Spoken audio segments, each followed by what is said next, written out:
Corea del Sur votaba, como sabéis, votaba nuevo presidente el día, pues hoy, básicamente, martes 3 de junio. Eso es que por la diferencia horaria, pues en Corea del Sur es unas cuantas horas más adelante, por lo tanto, cuando en España estaba amaneciendo, la jornada electoral en Corea del Sur ya llevaba unas cuantas horas y el primer exit poll presidencial lo hemos tenido en torno al mediodía.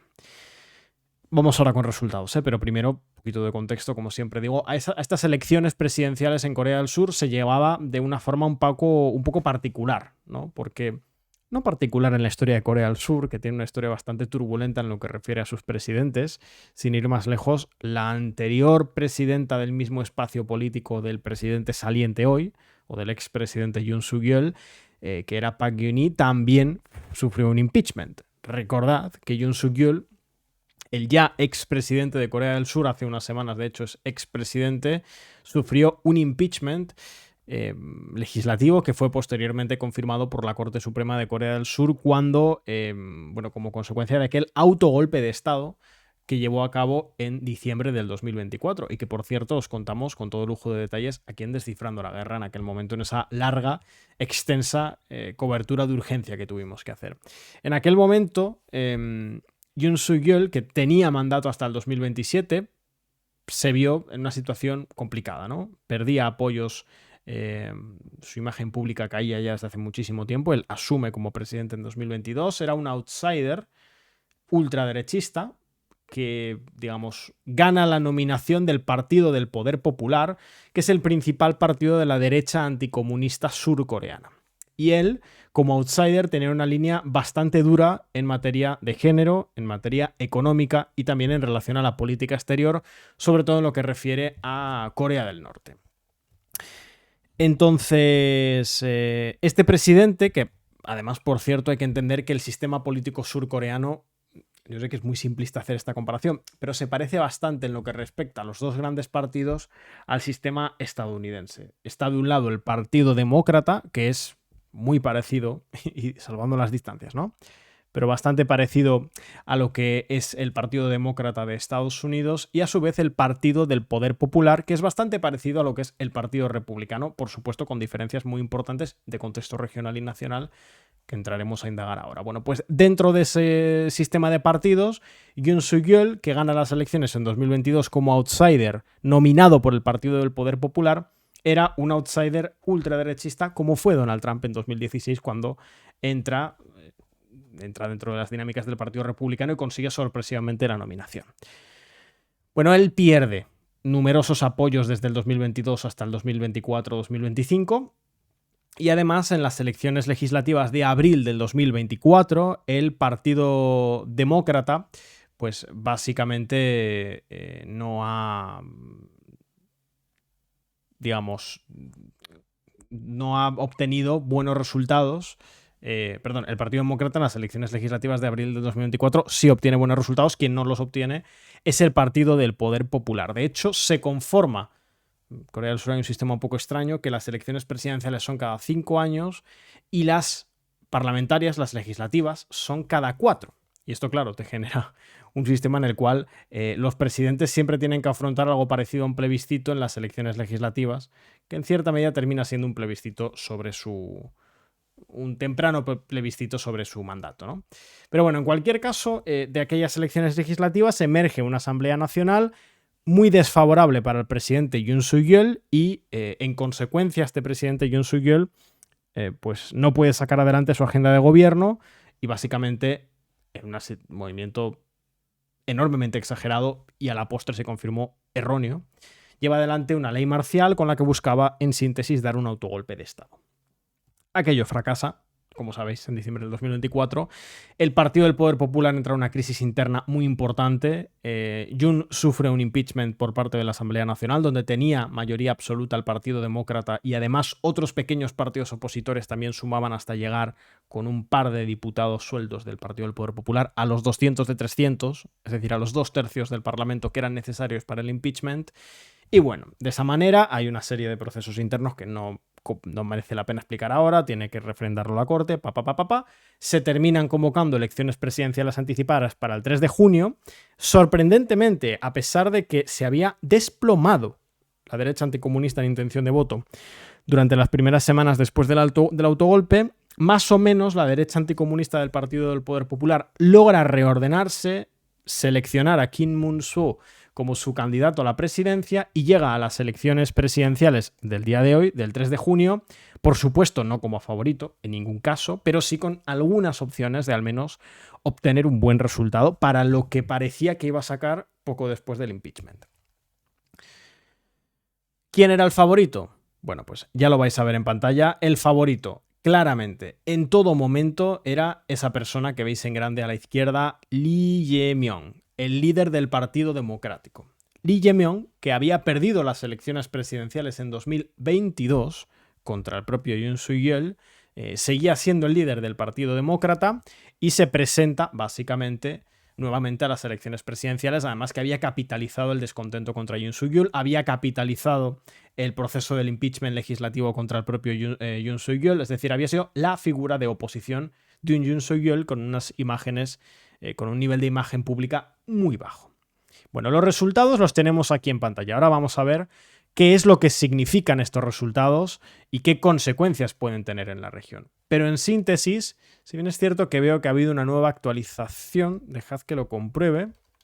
Creo que ha habido una mini actualización de porcentajes, pero vamos, este gráfico lo hemos hecho hace 15 minutos, lo he actualizado ya al final y si os fijáis, de hecho, no. Ese no es el que yo quería enseñaros, un momentito. Tengo uno más actualizado todavía. Un momento. Un momentito, ¿eh? Tengo uno que está más actualizado. ¿Dónde está? Aquí. Vale. Este, si os fijáis ya, escrutinio al 97%. Tenemos a Lee Jae-myung, como digo, el grande de la izquierda del Partido Demócrata, del opositor Partido Demócrata, con un 49%, y a la derecha tenéis ahí, en ese resultado que se proyecta en pantalla, a Kim Mun-soo con un 42%. En realidad estoy viendo una pequeña actualización del escrutinio. Es curioso porque a medida que ha ido avanzando, el resultado se ha ido profundizando de manera, sobre todo en los últimos niveles del escrutinio, se ha profundizado bastante la tendencia.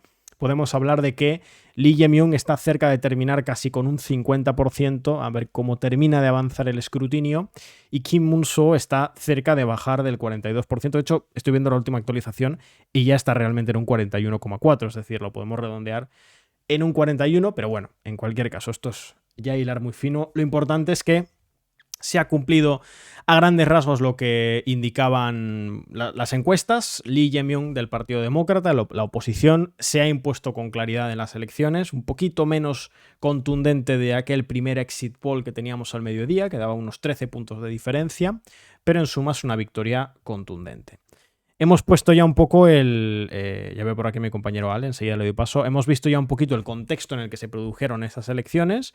Ahora vamos a desgranar un poco lo que son los candidatos, lo que supone Kim Mun-soo, pues nos puede interesar, pero quiero decir, una figura. Habrá que ver si sigue siendo el líder del Partido del Poder Popular, que ha tenido un baile de liderazgos muy importante durante los últimos años. No sé yo si va a sobrevivir a la derrota electoral.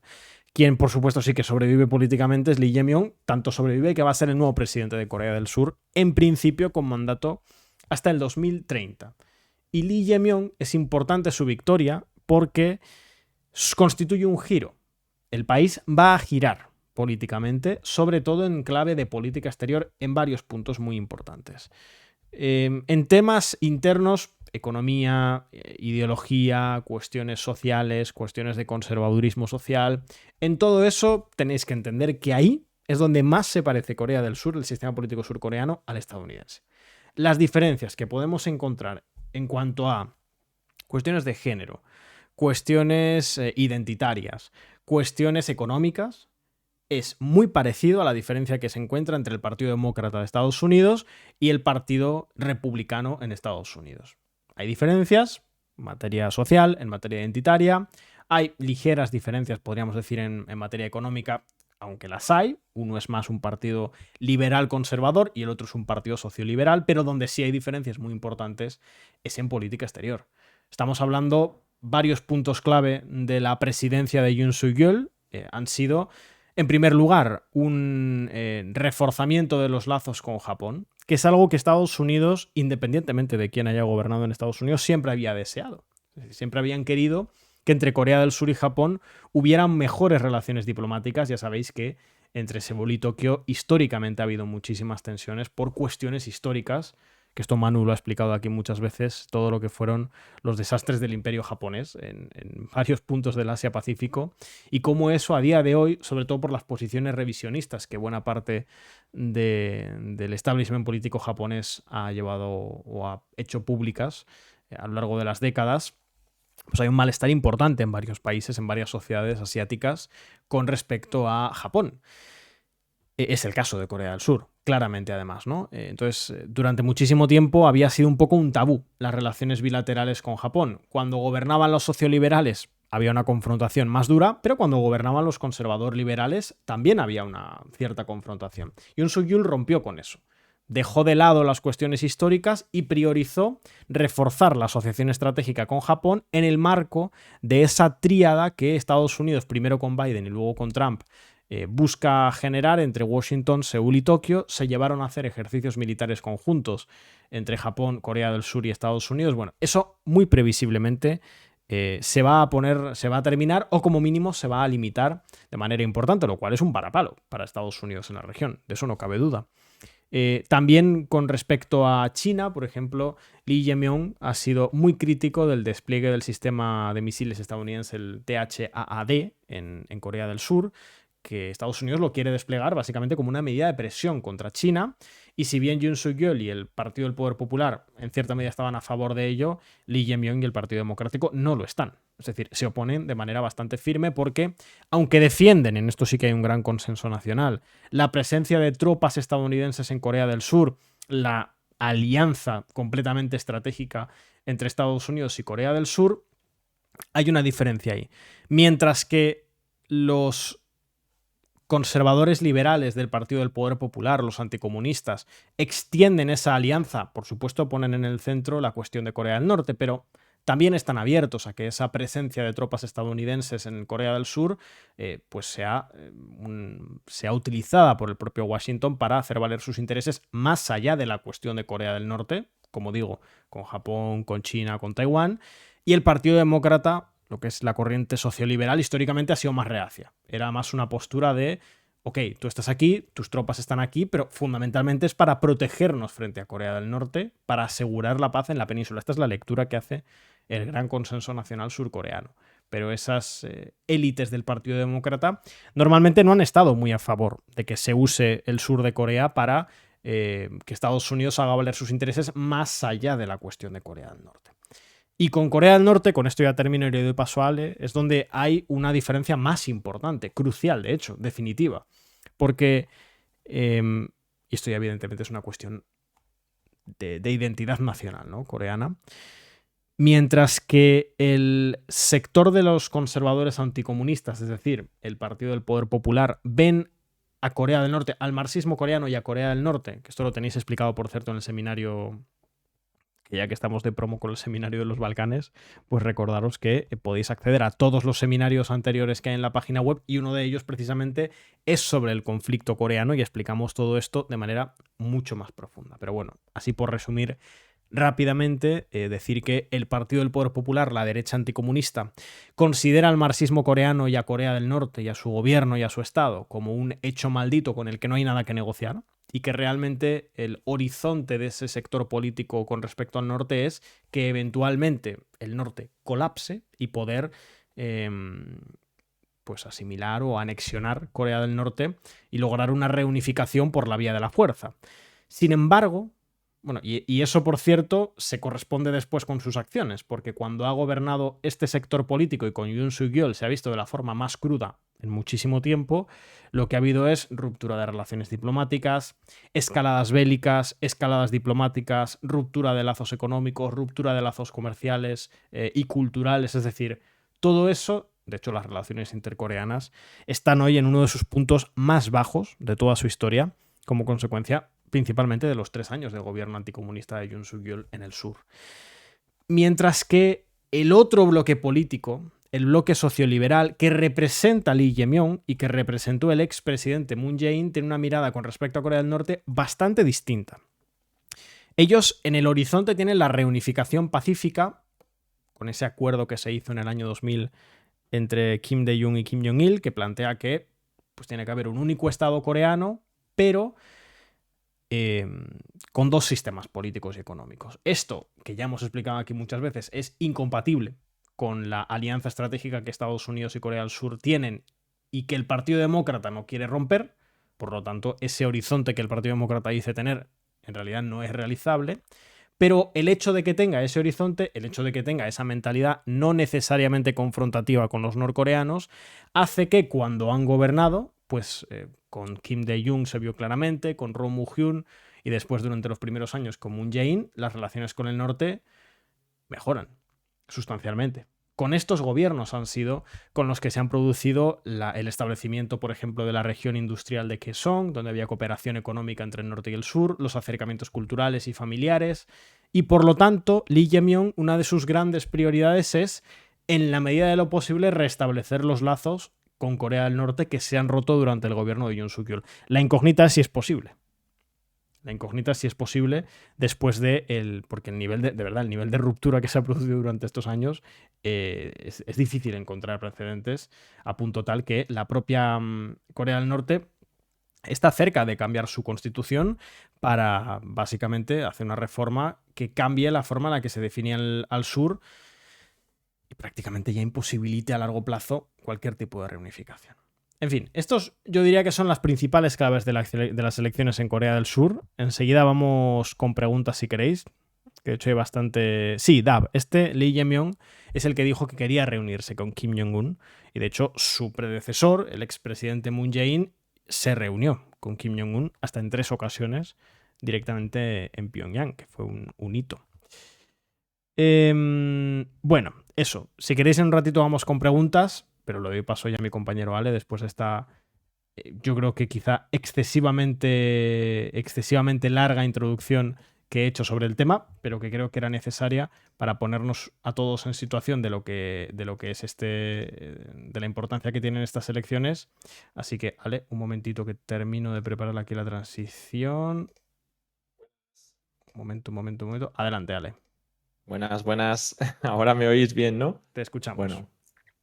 Nunca es excesivo las explicaciones, Edu, porque para eso estamos aquí, ¿no? Para darle espacio a todos estos temas que incluso en un día como hoy, en un país tan occidental como Corea del Sur, y aún así tampoco se va a hablar en los medios de comunicación tanto sobre el tema, así que hay que darle voz. Vale, estamos ajustando la cámara todavía, me dice. Sí, vale. Bueno, pues al final tenemos a Lee Jae-myung, ¿no? Esto parece que ya está confirmado. ¿O todavía cómo iba el escrutinio, Edu? Esto ya lo tenemos, ¿vale? Porque el escrutinio estamos hablando ya de en torno a un 98% y la diferencia es de 8 puntos. Es decir, ya podemos decirlo, te diría que hace más o menos 2 horas ya podemos confirmar que Lee Jae-myung es el nuevo presidente de Corea del Sur. Entonces, ¿han ganado los buenos o los malos? Bueno, no sé, aquí tenemos que contar las cosas distinto, pero en general hay una pregunta que sí que me haría en serio, que es, siempre comentamos tú y yo que en Corea del Sur es donde se producen los cambios en torno a la relación intercoreana, ¿no? Que no es tanto siempre en Corea del Norte, como se dice mucho en Occidente, ¿no? De, bueno, pues es que Corea del Norte no quiere la reunificación, no quiere la paz, no quiere unas buenas relaciones con su vecino, cuando la realidad es que siempre depende un poco del cambio que se dé en el sur. Si ha habido un gobierno que era más proclive a un acercamiento o un gobierno más rupturista, como este que hemos tenido. La pregunta que yo tengo, irónicamente, ahora creo que me hace virar un poco y poner el foco en Corea del Norte, no en Corea del Sur y en los cambios internos que se den. Se acaba de dar un cambio hacia un gobierno demócrata prácticamente, ¿no? No sé si podemos utilizar esa palabra. Pero la pregunta es, ¿eso es suficiente?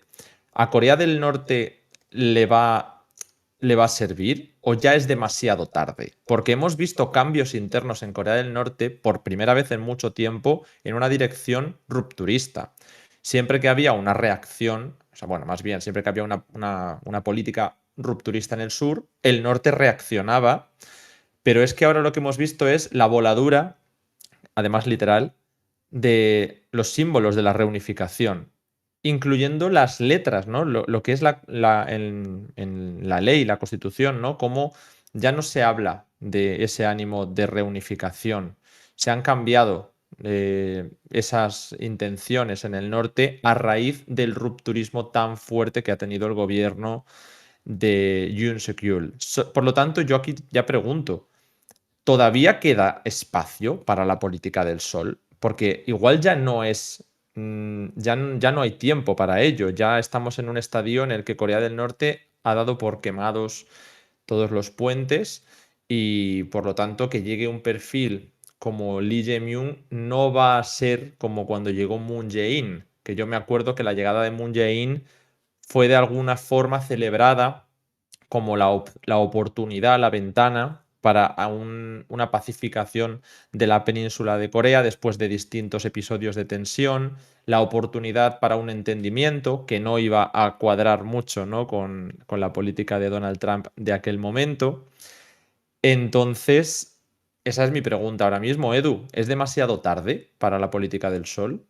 Pues es que por eso son tan interesantes las elecciones ahora mismo, en este momento, porque lo vamos a ver en los próximos meses y próximo par de años. Bueno, yo ya sabes que opino que, dada el alineamiento internacional de Corea del Sur, es imposible una reunificación con el norte. Y además, el tiempo pasa, las generaciones pasan y la demoscopia en Corea del Norte no la tenemos, evidentemente, pero en Corea del Sur sí la tenemos y es muy clara.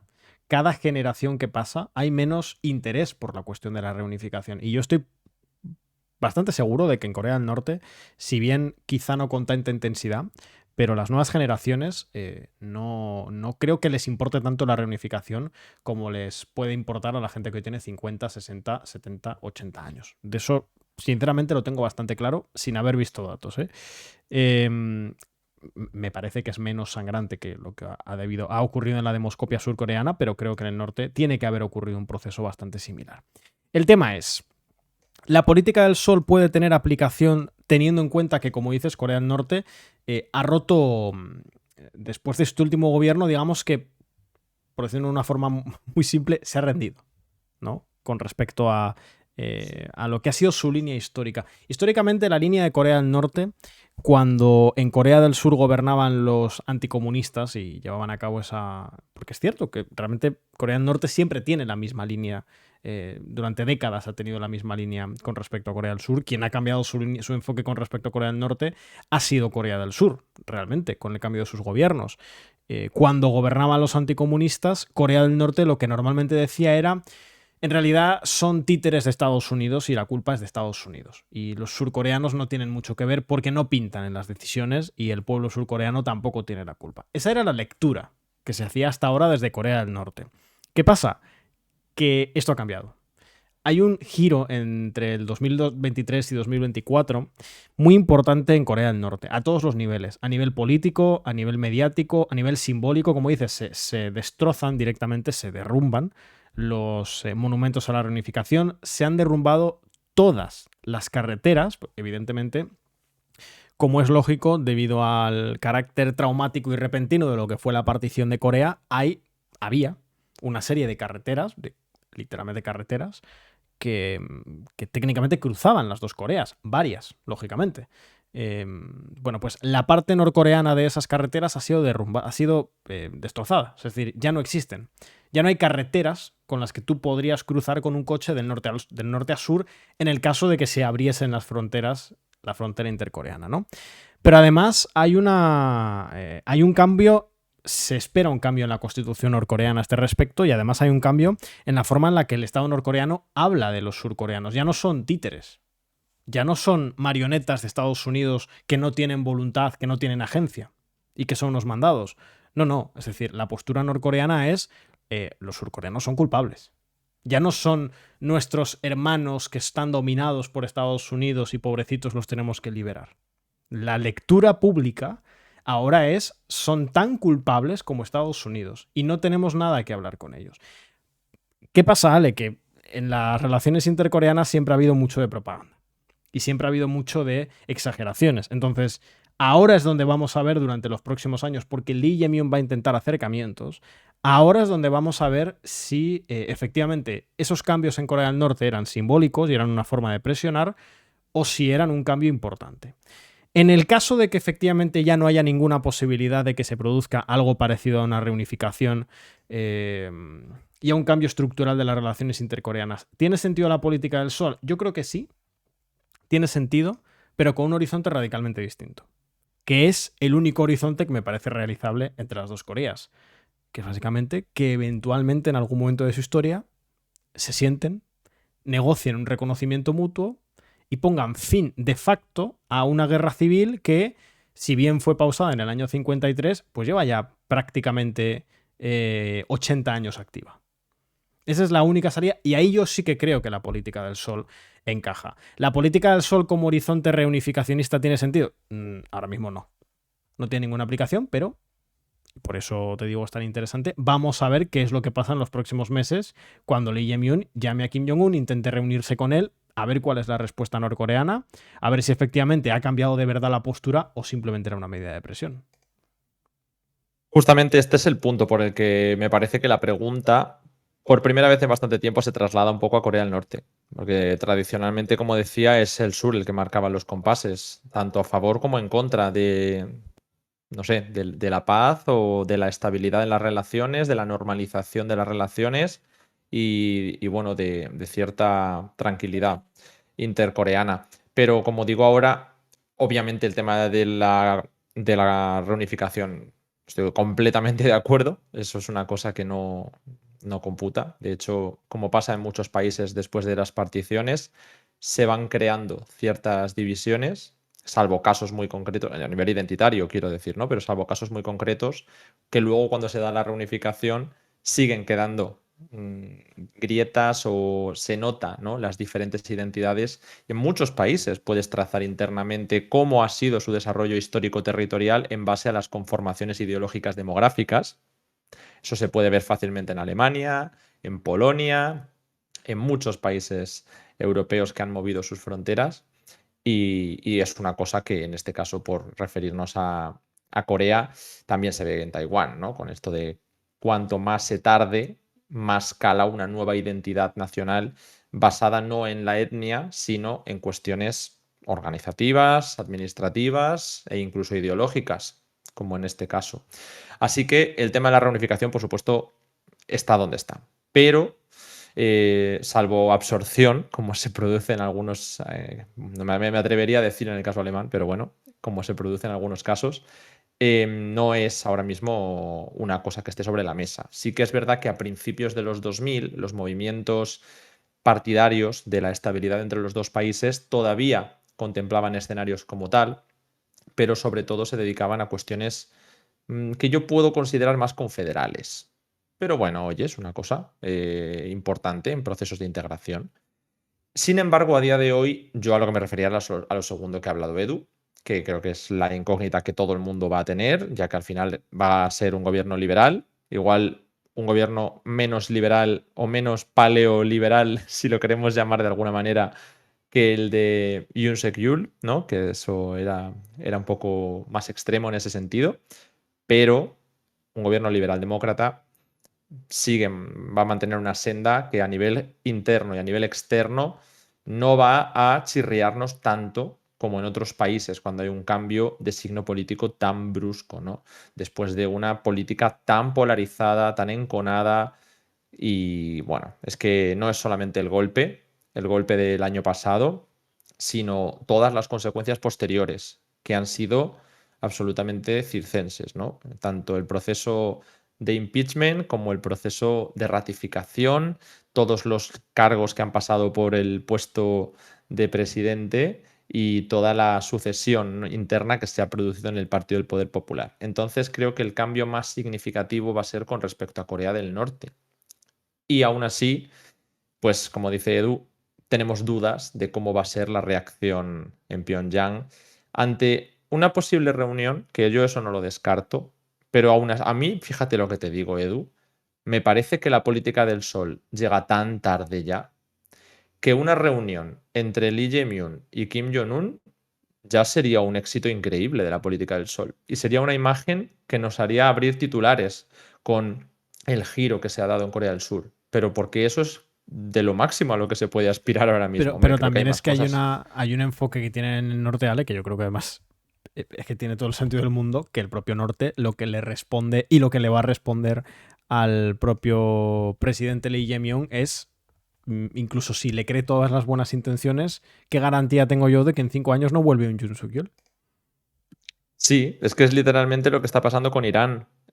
Cuando haces una aproximación, em, incluso no renunciando, porque Corea del Norte no renunció, pero hablando de cuestiones sobre tu programa nuclear y ves que tu rival, en este caso Estados Unidos en el caso de Irán, pero Estados Unidos a través de Corea del Sur, en el caso de Corea del Norte, acaba por cambiar de signo y dar una patada, porque es que no era un giro mínimo, ¿no? Se salieron abiertamente del acuerdo los estadounidenses con Irán y quien ha roto los puentes metafóricos con Corea del Norte ha sido Corea del Sur, no ha sido Corea del Norte. Pero después los puentes literales ya sí que los ha demolido Corea del Norte. Es muy difícil crear nuevos marcos de confianza si no hay cambio de líderes. Y en el norte no hay unos cambios de líderes tan rápidos como en otros contextos, ¿no? Son más a largo plazo. Así que en ese contexto a mí me parece que crear medidas a favor de la confianza es muy difícil, sobre todo cuando se está viendo en el mundo que aunque ya no es la década del 2010, mm, todavía peligra el régimen completo si se renuncia al programa nuclear. Es una cosa que creo que en Corea del Norte han aprendido. Y de hecho han incrementado enormemente la cooperación militar con Rusia. Ya no es solo porque se haya deteriorado la posición de Corea del Norte con respecto a Estados Unidos, que no es este caso, bueno, el caso durante esta última legislatura, sino por cómo se ha deteriorado y cómo se ha polarizado la política globalmente y cómo ahora ya no están aislados. Ya no es bueno, está China, pero prefieren mantener unas buenas relaciones con Corea del Sur, no quieren lío. Bueno, pues ahora tenemos una Rusia totalmente fuera del concierto internacional occidental y que ha buscado su propio espacio de alianzas y de cooperación en ámbitos técnicos. Corea del Norte ahí tiene muchísimo, muchísimo que explorar, sobre todo después de que lo que hemos visto en Kursk haya demostrado, como ya decían los propios cargos de la OTAN, lo pequeña que es industrialmente la Unión Europea en comparación con países que hasta ahora se menospreciaban en la prensa. Ahí Corea del Norte ha pasado de ser, pues eso, un país menospreciado, a ser un país que industrialmente se considera relevante, aunque sea en aspectos muy concretos de la industria militar y que puede potenciar otros necesarios para el programa nuclear gracias a que ahora encima tiene un socio y bueno, viendo el documento que tú y yo, Edu, ya comentamos en su momento, incluso se podría hablar de alianza. Entonces yo ahora veo que en Corea del Norte el ánimo ya no va a ser tan confiado como en el primer mandato de Trump y por supuesto en el mandato de Moon Jae-in. Ahora mismo, ya te digo, creo que puede avanzarse en tema de reencuentros de las familias, la zona desmilitarizada, destensar la frontera. No sé si algo en torno a las islas Yeongyang, ¿no? Y se me ocurren pocas cosas. Yo Algún tengo proyecto serias de dudas de que cooperación vayan a turística, apostar. económica y poco más. Se me ocurre, o sea, hay opciones, pero soy poco optimista de que una política del sol, incluso si fuera sincera, que yo creo que Lee Jae-myung puede llegar a articular una política sincera, no va a dar mucho más resultado a la hora, por supuesto, no de reunificación, sino de acuerdos sobre el programa nuclear norcoreano. Creo que no es el caso, salvo que Donald Trump de repente diga he aprendido del primer mandato, voy a actuar de otra manera. Y sobre todo estaría pendiente de cómo se articulan las conversaciones con Irán. Para que nos hagamos una idea de cómo es Estados Unidos, porque va a ser Seúl, negociando con un actor al que quieren aplacar a nivel nuclear, que es lo que se está intentando hacer con Irán, pero de una manera que no implique una escalada bélica, porque hay un sector en la administración que está proclive a permitir cierto programa nuclear a cambio de que pues exista un acuerdo que lo controle, mientras que otros lo que buscan es que esto se rompa para permitir una escalada bélica. Entonces, según cómo Estados Unidos maneje la crisis con Irán, yo creo que podemos ver una relación en en ese nuevo escenario que se puede abrir en Corea de la misma manera a través de Seúl. Creo que el papel de Estados Unidos en la península coreana es imprescindible, por lo que históricamente ha llegado hasta nuestros días. De hecho, es que la única forma de que ese statu quo cambie es que Estados Unidos decida abandonar la península de Corea, lo cual no va a pasar.